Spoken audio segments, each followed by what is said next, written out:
Le gouvernement congolais a réagi 48 heures après la publication d'un rapport de l'organisation non gouvernementale de défense des droits humains Human Rights Watch, accusant des soldats congolais de la mission des Nations Unies en Centrafrique d'avoir tué au moins 18 personnes, y compris des femmes et des enfants, dans la période allant de décembre 2013 à juin 2015. Au cours d'une conférence de presse conjointe tenue le 9 juin 2016 à Brazzaville, le porte-parole du gouvernement Thierry Mongala et le ministre de la Justice Pierre Mabiala ont tenu à rappeler les faits qui se seraient déroulés dans 3 localités centrafricaines, à savoir Bouali, Mambéré et Bossangwa.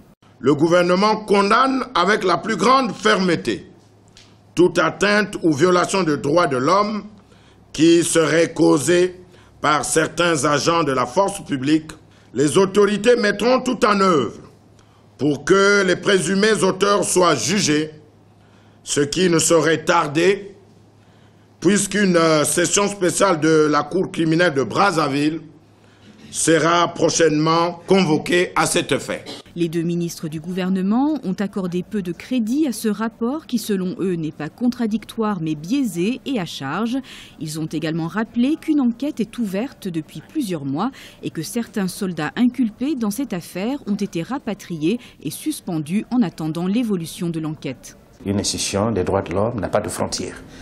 Et quand il y a violation des droits de l'homme, il n'y a pas de pancarte de souveraineté à soulever. Les autorités congolaises ont de leur côté la responsabilité de savoir que si les allégations soulevées méritent une attention, encore qu'il y ait une perte en vie humaine, il faut que ça attire l'attention des pouvoirs publics de mener des enquêtes qui conviennent et au bout de compte d'établir toutes les responsabilités et de faire que justice soit rendue. Le gouvernement congolais a précisé qu'il n'y a eu aucune volonté de dissimulation ou de refus d'enquêter sur ces affaires, contrairement aux allégations contenues dans le rapport de Human Rights Watch.